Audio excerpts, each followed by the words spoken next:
Time now to go to our French newspaper review. Elena with us here on set as ever, and lots of big international stories this morning, awful lot of them, but the French papers, they're not interested in anything. They're much more interested in domestic politics, aren't they? Yes, it's still all about that socialist race to be the candidate for the French primary, for the French presidential election, rather. So no Gilad Shalit, no assassination plots, no Euro news in today's French papers. It's all about the socialists. So Libération here have got a lovely pink cover to celebrate that. They've got the socialists versus the socialists, and inside they've got 8 pages profiling François Hollande and Martine Aubry. Wow. Yes, I know. Don't worry, I'm not going to tell you about all of it. I haven't read it all myself. But of course, it's because they're going off head-to-head this evening in a televised debate. But the paper says that really, despite those 8 pages of analysis, there aren't that many policy differences between them. It's more about style. So the 2 candidates have both said they won't use the opportunity to attack one another because, of course, after that vote on Sunday, which will choose one of them to be presidential candidate, the loser will have to swallow their pride pretty quickly because they need to present a united front to take on Sarkozy. But nevertheless, the paper does point out that it's well known they can't stand each other. So we'll wait and see if they tear a few strips off of each other later. I'll read the 8 pages on the metro on the way home. Le Figaro, meanwhile, they're kind of seizing an opportunity for the right to seize back the initiative. Yes, the UMP has been on the back foot rather since the first round of the socialist primary vote on Sunday because so many more people participated in it than they expected.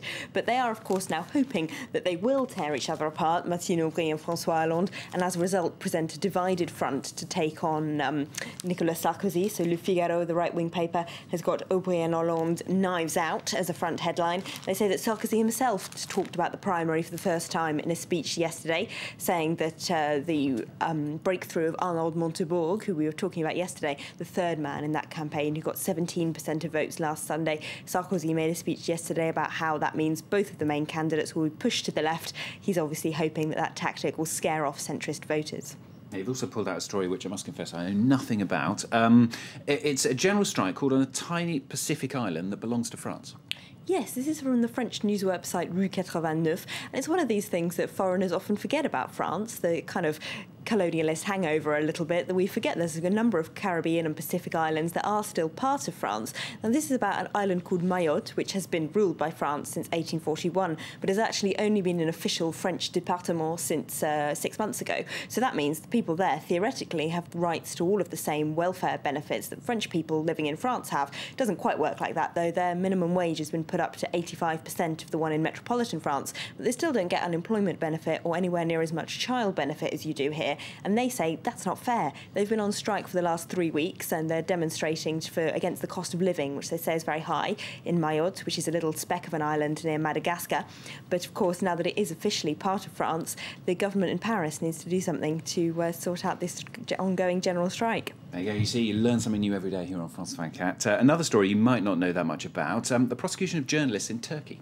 Yes, this is in Libération. They're profiling some of 58 journalists in Turkey who've been jailed for supposedly being part of an ultra-nationalist coup plot, which is called Ergenekon, which apparently brought together some right-wing generals and senior civil servants who are supposedly plotting to take down Recep Erdogan's Islamist-influenced government in the name of secularism and nationalism. Now, those journalists in jail, the paper says, have very different political views and worked for very different papers. Some of them back Erdogan's pro-European stance. Others are much more anti and believe that actually the army should take over.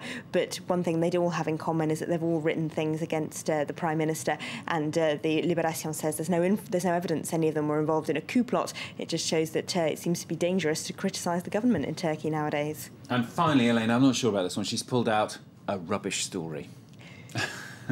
Couldn't help it. Well, it's an easy joke, isn't it? Now, this is about the Val-de-Marne, which is in the Paris suburbs, where the mayor has banned people from rifling through bins. You now get fined €38 if you rifle through bins there, because apparently so many more people have been doing it in the last 6 months. Now, anti-poverty campaigners are upset about this because they say that that obviously means that more people are food insecure, but you won't really help by fining them for digging through bins for other people's leftovers. OK, there's definitely a problem here in Paris, has to be said. All right, thank you very much. That's Elena here with the French newspaper review here on France 24.